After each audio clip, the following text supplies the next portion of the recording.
ZMT Sports back better than ever. Been like a week, Tom. How you been, Tom? You doing all right? Doing good. Rangers are winning a little bit, so it's been fun. Well, we'll say that for the next episode. All right, we'll save it for the next episode. Of course, you had to bring it up now. You know, Big game tonight. Yes, big game tonight. Yeah, And Saturday. Yeah, Saturday we will be there. It's exciting. Yeah, it is very exciting. Yeah, the Brock greater than MSG. All right, we'll save it all for Sunday. We'll save the beef for Sunday. There's not much beef to talk about. I guess. Yeah. Devils stink. Not at all right. Sort of so. Clearly not. They won like 4 of the last 5 or something. 4 to 6. Oh, yeah, that's it. Yeah. Devils have lost like the last 6 out of 7. Stink.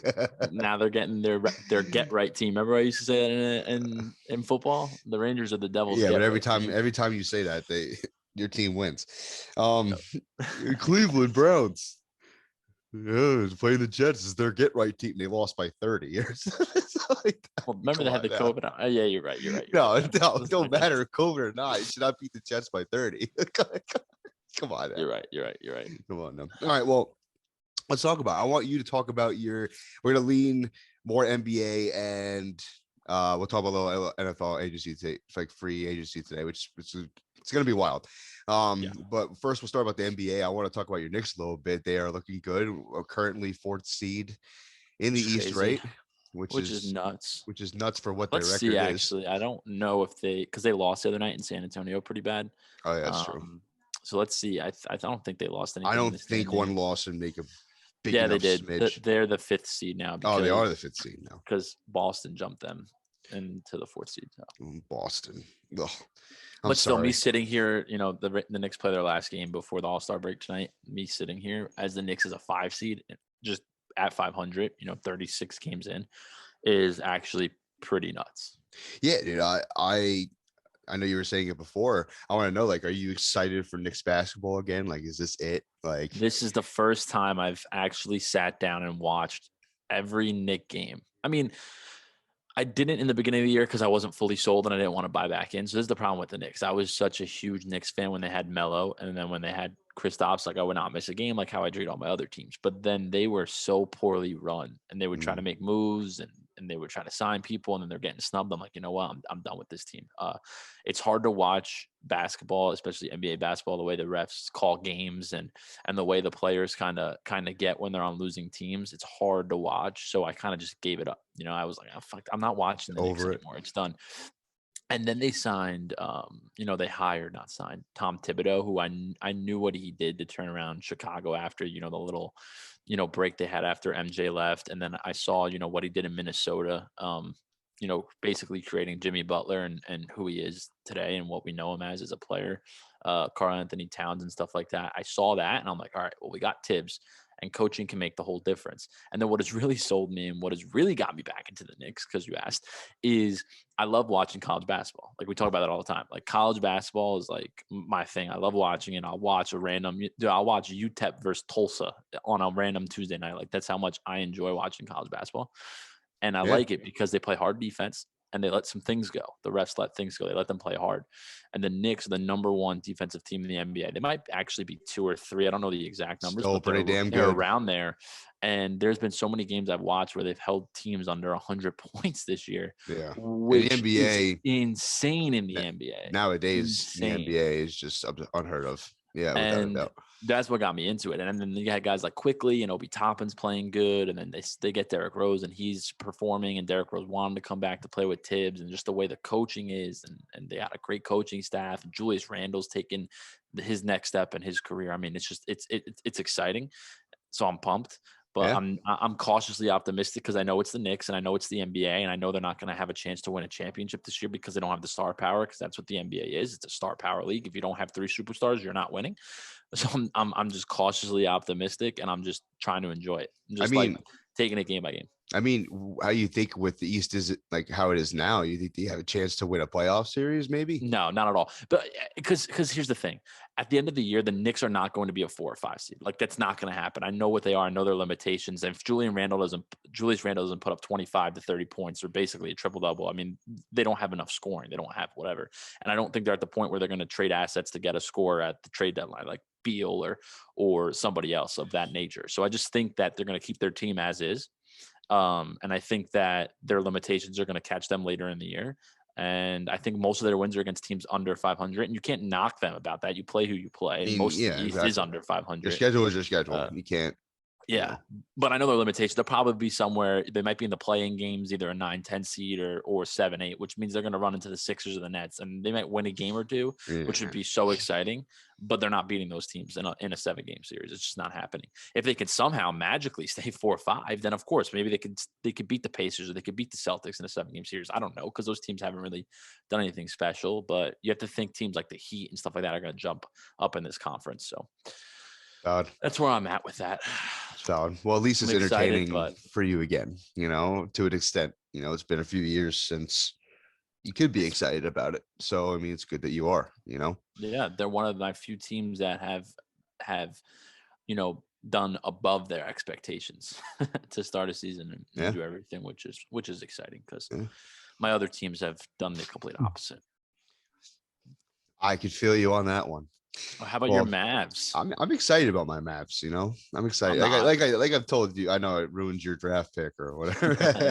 But I mean, they woke up a little bit. Like I told you, basketball probably my least passionate thing about the NBA. But I root for this Mavs team, and it's because I like their talent, their young talent, and might have been a bandwagon when I jumped on it, but I've been supporting it ever since. And 8-2 in the last 10 games. They are now in the 8th spot in the West. And that's even hard to do in that conference.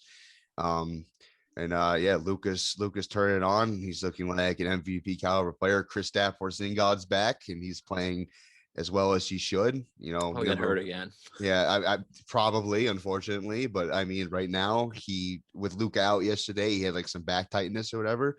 They beat a decent team by 20 last night. So. I really can't complain. I would get to see the Mavs in the playoffs again. Maybe, I don't know. We'll see. That West is just as difficult as the East. The East. The East. The West is so much. Yeah, I mean, wherever LeBron goes, the conference becomes better. I mean, it's just what happens. I mean, yeah, I could definitely see on the West side of things. I know I'm very impressed with Utah this year. And they don't get the NBA does not respect them. Did you see Donovan Mitchell get ejected? I mean, Jesus Christ. I mean, they do. Joel Embiid. Like I was going to ask you, like, if I don't know if you watched it enough to give your certain opinion about which side of that conference you think will probably make a run. And I can agree that on the East side, I think the Sixers have a really good chance this year, like about time. But, I think the Sixers and Nets are going to be the Eastern Conference Final. Yeah. I think the Celtics might be able to push one of them off if they get hot at the right time and maybe make right a now deadline. They're just not playing like it. But But I would definitely agree Sixers and Nets. And then on the West side of things, obviously you have the Lakers and Utah right now. I think those are the two hottest on the West side. Can't sleep on the Clippers. I just have so much talent. I mean, it's just there's so much talent on the West side. Like anybody can really make a run. But if I had to pick two right now by how I watch and I think how good of it as a team they play. And there's the Suns too. Phoenix is really good too. There's so many contenders on that side of the conference. But I know you're talking about last night, the Sixers and Utah played, two top teams in each conference. And NFL, we talk about NFL officiating being dreadful. Oh my God, NBA officiating might actually take the cake. Oh my God. Joel Embiid got ejected by the rim, and they called a foul on Utah. I know, and Donovan Mitchell was getting a little wordy and got ejected, basically. But he got a tee for getting upset. He got attacked for being upset, and that's just unfortunate, Very. You know what I find crazy about the NBA this year, and what I'm realizing is how much different the bubble was to how these teams really are, because there wasn't really any major movement in like players moving teams in the NBA other than some of the big trades like Russell Westbrook getting traded to Washington, and then Harden going to the Nets, and then Kyrie and Durant coming back and all that kind of stuff. That's really like the only big movement. But teams like the Heat and the Nuggets and things like that. Like the Heat were in the NBA Finals last year. They are like inching up on 500. Yeah. Like I think, and this is the question I wanted to ask you when we said we were going to talk about the NBA was, do you think that the players were more focused in the bubble and that's why these certain teams did what they did? Or do you think it's because, like, do you think them having freedom now, or like not being in a bubble and not having to go hotel room and not being as close with each other, like plays in their mind? Because, not to be rude about the NBA, but they're the most entitled players out of all the four sports, if that makes any sense. Like Absolutely. they act entitled. They can literally tell their owners, I want the coach fired, and the coach will be fired the next day. So Yeah. so do you think like them not being in the bubble and having to be together plays a factor? Because look, like the Heat are the perfect example, from the NBA Finals to under 500 in the Eastern Conference. Like, come on. Yeah. I think you're like head on, spot on about it. I think I kind of related to this, like, when I played football and college, everything like that. There's, a little thing even in high school, a little thing we like to call camp, like preseason camp, those 2 weeks of hell, whatever. Yeah. Those 2 weeks of hell, probably the most dedicated you got to be. It sounds so awful, but yeah, the most dedicated you got to be probably even throughout the entire season, because that is your chance to earn your spot. That is a chance to, show your talent and everything like that. I think when it came to the bubble, I think it was like kind of that same aspect. I think it was very identical to that part, because, this bubble was something that was different. They weren't as privileged because they had to be in this bubble, go by these certain rules to meet inspections and everything like that for what was going on with COVID-19. So when it comes to that, they had to, like, oh, this is my chance. Everyone's going to be playing their best right now because we're all together, and, not everyone's at full strength because of COVID-19. So I kind of see it that way. I know what you're trying to say, and I think I completely agree with it. Yeah, I mean, it's just interesting to see teams that made such deep playoff runs struggle so much coming out of the bubble. And I Yeah. know I see so many tweets like, "Oh, the bubble ball," like the bubble wasn't real, or the NBA bubble wasn't like true to like showing who certain players were and all that kind of stuff. But I think that just the elements they were in, it kind of turned into like this huge like, you know, AAA tournament, like when you're 15 years old and you're just all in the same place in the same Exactly. time, and Yeah. you're just playing a bunch of games in a bunch of days. Yeah. I mean, Which because is crazy. yeah, well, you can definitely say from, like I was just trying to say that you people are really going to try to put their best effort into it, or there's other players going to be like, nah, it's the bubble, like it's not really a real season, Yeah. And you were just talking about like they're more entitled. They might have felt that way when they were in the bubble, and then now coming out of it, they get to show that. Yeah, So exactly. it's definitely I mean, I definitely agree with you. We might get some hate for it, but yeah, they definitely are the most entitled players. It's sick. No, I mean, and if anybody denies that, then Then you're lying to you're yourself. brainwashed. It's just literally you're lying to yourself. They force trades to other teams. They create super teams. It'd be like the equivalent of, I'm seeing in the NFL a little more, but it's more structured because the NFL is such a 53 guys need to be in unison. It's like completely Yeah. different than the NBA. Look at the Nets. I mean, the Nets been like 4 years building, getting guys like Dinwiddie and getting guys like LeVert and getting guys like Allen. Then it's like, okay, we signed Irving, we signed Durant, we like our core, right, of guys plus them. James Harden literally like goes revolts on the Houston Rockets, right? Just completely goes haywire on them. Says, I want to be traded.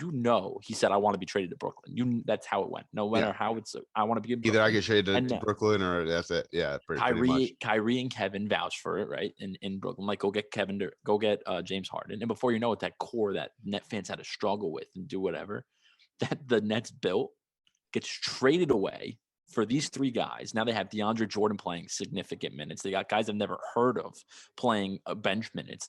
And then it's like, if you don't win a championship and all these guys get old and you got to get rid of them, you're right back to square one. Yeah. So that's the thing. That's what NBA players do. They force their way to cities to play with each other and they try to win, which, hey, it works. The NBA is like growing in popularity like crazy. It's getting up there with the I don't NFL, know why. which I find insane. It's because they do a beautiful job of marketing and getting onto our generation and getting on social media. Our generation's stupid.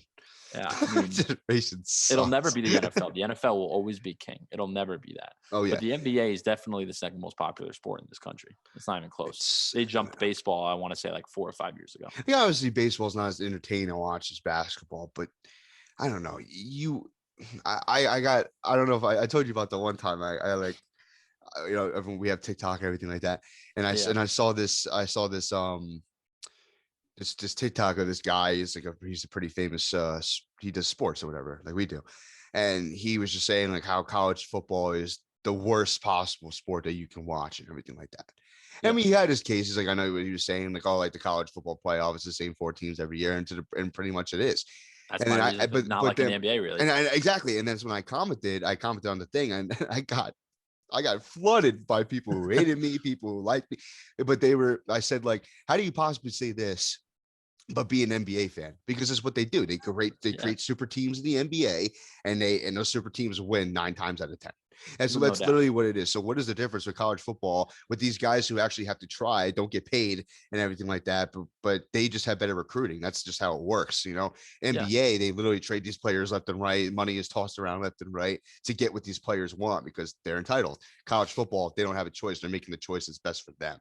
So what is, I don't understand how people watch the NBA and then say, oh yeah, college football state. Like, you're being a hypocrite. Like this is you're 100% right. And this is what upsets me about the NBA. So both of our teams are getting a little hot, right? They're hot right now. The Knicks are a 5 seed. They were just a 4 seed. I know they have absolutely no chance of making the finals or making it around the playoffs. I know the final 4 teams are probably going to be some combination of Celtics, Nets, Sixers, Lakers, Clippers, Jazz, and that's it. They might be very entertaining series. It might be whatever, but you're not getting an 8 seed making the finals, and you're not getting a 4 seed making you're not getting that.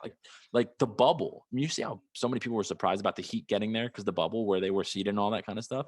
That's how surprised people were in the early 2000s and the 90s, where like these random teams that were 6, 5, 4 seeds making runs. And that's what makes it entertaining. That's what makes it entertaining. And the NBA, a Nets Sixers series will be very entertaining.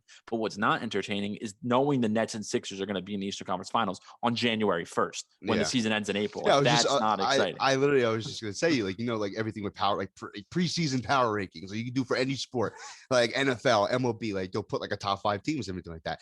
Like Yankees and Mets are in the MLB. For NFL, they'll probably put, because of the year coming in, they'll probably put the Bucks and the Chiefs again. They'll put the Bucks and the Chiefs again. But what are the odds of that actually happening in those 2 different sports? But in the NBA, you get these Power 5 rankings based off trades, based off money, and they're 100% right. And it's 100% right. It's like, oh wow, like, oh, give me your picks, I'm going to be a fucking millionaire. No, like it is just logic in the NBA because that is how that sport works and how everything's going on compared to other sports. I just 100% right. We didn't make this to mean this to make this a segment of bashing the NBA, but I'm so fucking glad we did because I'm having a great time. Right? I mean, I'm happy the Knicks are good, but I know they have no chance of making the finals. So I mean, it's just next year, hopefully, this is the narrative that pisses me off. And now this is the perfect segue into the NFL we want to talk about. Yeah, my Jets, right? New coach, new GM, all these picks, all this money, most cap space in the NFL. They can keep Darnold, they can get Watson, they could draft Zach Wilson. So much hope. The Jets could be 2-14 last year, and legitimately, if they hit on every single move, and this is a long shot, but hit on every single move, could be a playoff team next year because that's how the NFL is. Because you can flip like this: the Knicks are a 4 seed, a 5 seed, 4 or 5 seed right now. I know this is the narrative and articles I have to read. Knicks are positioning themselves well for a superstar to want to come here. What?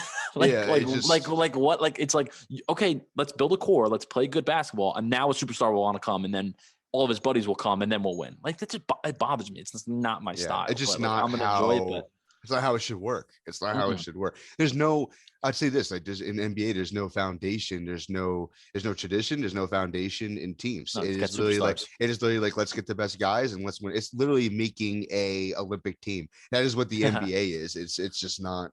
It's just it'd be so much better if, like, let's say like LeBron was in the Lakers, right? And like the Lakers had to build a core around LeBron, right? And then Anthony Davis was in Arizona, Phoenix, and Devin Booker, but like they had to build around them. And then like KD was in with the Knicks, and Kyrie was with the Nets, and then James Harden was with the Sixers. Like if it was spread out, you know how intense those series would be? It'd be crazy. It'd be would so much literally better. But be it's like over. it It's would never going to be literally like that again. yeah, Like, it's like never going to be like that again. yeah, like that's It's like over. literally what the night like obviously we weren't like alive to watch it, but like I wish I was. Like I think that's why people like debate that Jordan's the best of all time, because back in that era there were superstars every which way on every Yeah. team.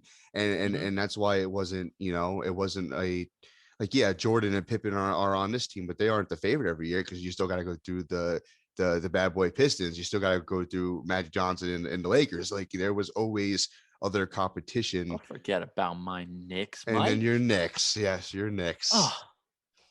oh, those All teams are those so all good. those plumbers. No, I'm just kidding. But no, but dude, you're 100% right. Like, I have to admit, I'm probably the most even keel out of like our friend group on this Jordan LeBron debate. There's either like all Jordan for our friend group or like all LeBron. But like, I'm split in the middle because I see both sides, Yes. and this is what it is. But I'll say this: Mike MJ, without a doubt, had a tougher road. Regular season was more important back then, and then through the playoffs had to deal with more troubling teams. You know, like every round was a tough series. MJ though never had to face teams like LeBron has in the conference finals and then the It was NBA just a finals. cakewalk. Well, yeah, but I'm saying like the first two rounds for LeBron and all of his teams are always like whatever. Yeah, they have a little bump in the road some years, but it's always just like, all right, they're playing an 8 seed. Yeah, I Like, played they're gonna Indiana win a game. Pacers, sweet. I Yeah, play I Atlanta play the Hawks, Knicks one sweet. year with, Yeah, sweet. It's a joke. Like yeah. Jordan would have 6, 7 game series in like the first round, but like when the finals came, it was kind LeBron of the had it same harder. competition. LeBron was facing, Curry, Clay, Yeah, Draymond Green, and I can agree with all of that. them. Yeah, Like when it comes to that, we're not going to get into it because I'm not taking a no, whole segment. But like when it comes to it, LeBron James is probably the best technical player we're ever going to see in our lifetime, and that's what it is. And I think why people hold on to MJ so long, even for generations who didn't really get to watch him like we did, no. it's because he's the greatest winner of all time. And the same thing goes for like when we talk about Tom Brady as the GOAT. He's the greatest winner of all time, but he's not the greatest quarterback of all time. I think the greatest I think quarterback, Peyton yeah, Manning. yeah. Like Yeah, I was just gonna say, like, it's not Tom Brady. Tom Brady's the best winner of all time, but he's not the greatest technical quarterback of all time. no, And like that's no. where I go with LeBron and MJ because I watched LeBron do some things and he's the greatest player ever. He's got so much talent, but then he gets blown on his shoulder and then he flops over like a fish. I just don't like that. Like that, you're Yeah, supposed to be the yeah. greatest I know player of what all you time. Yeah, I don't know. mean. Yeah. All right, let's not get But hate on our show because people will speaking get of, mad. you brought up Tom Brady. I brought up my Jets. I know we wanted to touch a little bit about the free agency coming up in the next couple of weeks. Mayhem. We won't like touch really in depth now because like we're gonna have a special like free agency podcast when it starts, when the Yeah. league year starts. But there's definitely something I want to touch on that I just heard on the radio while working this morning, and I don't know if you want me to start or if you want to start with what you wanted to talk about. It's totally up to Yeah, you. I don't know where you're gonna go. I wanted to talk about like I was up till like 4 in the morning last night watching Avengers Endgame. I don't know why I couldn't sleep last night, but great movie, Nice. fantastic movie, It's a great recommend 10 out movie. of 10. It is. But then yeah, Sports Center came on again when I was actually trying to go to sleep. Scott Van Pelt was on ESPN, he just doing his thing. And he was talking about, I mean, this is how it's been for years now, but he was talking about NFL free agency, how chaotic it's going to be this year because of everything that's going on with the cap space and how how teams were losing money because of everything that happened with COVID-19, not really having fans this upcoming year. But he was basically saying that it's crazy how many veterans and all these star players are on the free agent like market right now. And then like when it comes to the cap space, he was saying like some teams are going to have to cut their most valuable players because they're not going to be able to afford them. It's crazy to think about. Like that is what's going on with the NFL cap space and what's going on right now. And I just thought that was interesting. I thought that there was one reporter that it was a lady reporter on Twitter, but she was literally saying she talked to somebody and she said Justina Anderson, I think. yeah, and she was saying how like this upcoming NFL offseason, despite how many crazy ones we've seen, this is probably going to be the most chaotic one we have seen to date, and that's crazy to think about. Yeah, You know? because it's going to be teams that have positioned themselves well through sucking, basically, Mhm. with all the cap space that they have, being able to pluck those veterans or those younger players that are going to be cap casualties. Because these teams, when the cap goes down, so what the NFL does, and I've read about this, is it's been the cap always goes up, right? Mhm. So teams built in contracts anticipating, all the formulas and all these math geniuses they have, all these NFL teams, financial geniuses they project the cap to go up X amount of dollars, and then they build their cap and they give contracts and signing bonuses and push money to the end accordingly because it's like, oh, it's going to go up, it's going to go up, it's going to go up. Yeah. So this year with it going down, like I think it's like 10 or 15 million. It's a lot. There's a couple teams that like were anticipating being right at the cap number that are now 15, 20 million below it based on the advanced contracts they gave in the years prior. Yep. And now have to cut those guys in order to get back to the number they wanted to be at and then make their offseason go. So like that's the thing. So like if you're a team with cap space, like the Jaguars, like the Jets, like the Colts, like I think Cleveland has some cap space left. I'm not sure. But like the Jets have 78 million before. They've only made one cut. They have 78 million. They're going to get close to 100. There's going to be teams like the Saints cutting really good football players, and the Jets are going to be able to sign them for pennies on the dollar because they're still going to get money from the Saints. And I mean, it's just going to be like this is an example of what it's going to be, which is insane. It's going to be. He literally mentioned, like, you know, it's crazy. Like, let me just ask you this: like, who's the easy question? But who's the better receiver, Marvin Jones from Detroit or Allen Robinson from Chicago? Allen Robinson, no doubt of doubt. Yeah. Well, then Scott Van Pelt said this, and he was like, oh, how much you're going to pay Allen Robinson? Probably going to have to give him the money. Yeah, maybe. Probably a lot of money. I don't know. But like, how much money would you actually pay Marvin Jones? Because if you look at it, he actually had a better year than Allen Robinson last year. Yeah. Believe it or not, stat wise, he did. And like, that's crazy to think about because people are like, oh, like you're not going to pay Marvin Jones as much because he's not as big of his name as Allen Robinson. Yeah. But he actually had a better year than him. And that's where he was going. Like this money situation going in NFL is just absolutely crazy because there's so many names on this list that are top veterans that are actually really decent players that can flip around a franchise. It's insane. I need. Yeah, which we both need. Dak Prescott's the number one free agent on the market right now. I didn't even fucking sign him. Which we need. I don't have anything Cowboys here. rubbing the logo. What we need. Okay, this is what we need. Give it a kiss. But speaking of, which is crazy, you want to kiss? You want me to give his? Yeah. Oh, there you go. You want me to put it on? You want me to put it on? Deshaun Watson out. You want me to put it on? You should for the segment. The rest of the segment. Okay, I'll put it on. Put it on. Yeah. How are you gonna put the microphone back? You look like a punter. What'd you say? I said, you can't hear. I said you look like a punter. Can you hear me? Yeah, you hear me? Yeah, I can hear you. You look like the best punter coming out of the NFL right now. Let me talk about my Jets for a second. You look like you boot 70-yard punts out at the one. Here's the thing. You ready? Yeah. I'm going to talk about my Jets, but I'm not going to take the helmet off. I'm going to take it off, but I'm going to talk about that. All right. You just took it off. Microphone coming back on. Zip the hair a little bit. Look like Johnny Hecker. Dude, my face gets smushed because it's so in the helmet. My face got so fat since I retired, dude. If I put my helmet on, dude. That's one of like my favorite Christmas gifts I've ever gotten of all time. That was just great. I think that's awesome. Great. Yeah, I'm gonna start like a helmet collection now. I'm already looking like to get older helmets, like older Jet helmets. But anyway, what I want to talk about this offseason, since we plan on doing it, was I was just listening to Chris Sims. I don't know, you know who Chris Sims is? Yeah. Yeah, he's like Pro Football Talk, all that kind of stuff. NBC Sports analyst. He's like spot on his quarterback rankings for like the last 5 years, ever since he started doing it. Like his ranking for 2018 was Lamar. I know you don't like that, but it was Lamar, Josh Allen. It was Lamar, Josh Allen, Baker, Sam Darnold. So like stat wise, he's spot on that. He had Kyler Murray number one in the year he went number one, and he had Joe Burrow number one with Justin Herbert number two last year. So crazy, right? Just wild how his spot on the money is. He literally on WFAN this morning literally said that Zach Wilson's the number one quarterback in this year's draft. He literally said that. And he didn't just stop there. He said that he sees a gap between Wilson and Lawrence.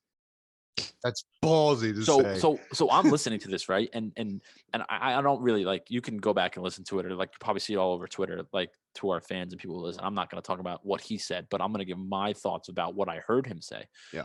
He pumped me up. Like I've literally been saying Watson or Darnold, Watson or Darnold, Watson or Darnold. Now I'm like Watson, Darnold, or Wilson, because Wilson, because the points he made, bro. I mean, dude, it was wild, man. He was bringing up arm strength and I think he called it FOMO or something like out of like thing whatever out of the pocket, you know, like just like Zach Wilson isn't getting the credit he deserves, and that for him to say there's a gap between Zach Wilson and Trevor Lawrence.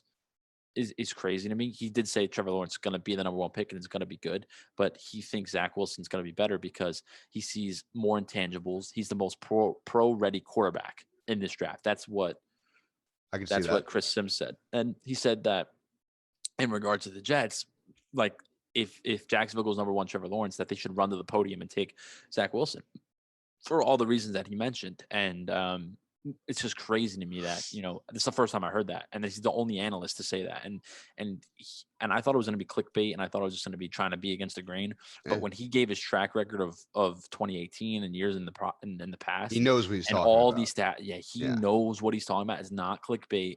He legitimately thinks that Zach Wilson is a better quarterback prospect than Trevor Lawrence, which is just, I mean, if that's the case, if that's really the truth and none of us really know, the Jets have to take him. I mean, they have to take him, but I don't know. I mean, I'm still on the Watson thing, and I think Deshaun Watson's a big part of this free agency frenzy.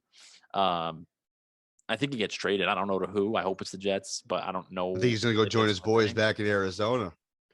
No, I don't think that anymore. You know why? Remember, we talked about that, right? On PlayStation when we were playing, and we talked about that. I don't think that's going to happen now because JJ Watt has already posted, and DeAndre Hopkins of all these things about like, I came here because I believe in you, to Kyler Murray and stuff like that. So I think it's clear that Arizona's not making a move for Deshaun Watson. I think Deshaun Watson is either going to sit out and then be able to get cut, or he's going to get traded to one of Miami, Carolina, the Jets, or San Francisco. I think that's what's going to happen. Yeah, I mean, those definitely are the possibilities.